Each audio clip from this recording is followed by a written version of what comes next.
كاتب.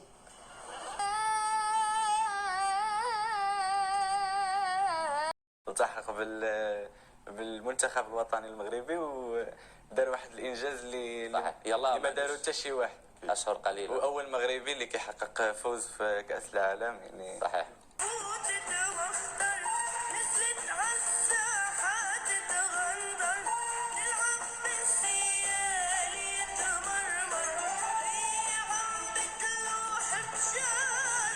من سنة ونص لهلا كان أكثر فترة أنا عم أتضايق من وزني فيها، وصلت لأعلى وزن اللي هو 145. إنه أنا أكون مع رفقاتي بمشوار مثلا أو رايحين على مزرعتنا مثلا، ممكن هن تلاقيه واحد نط وتعمشق على شغلة أنا ما فيني أعمل هي الحركة. فبعد ما جربت بكتير حلول تانية اللي هي إنه أعمل رجيم وهي الشغلات كليات، بإذن الله في كتير أعمال قادمة.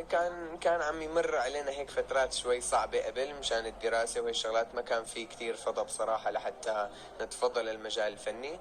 هلأ خلصنا الحمد لله وبلشنا بالتسجيل، بلشنا بالتصوير، يعني إن شاء الله في أعمال كتير ناطرتنا للصيف.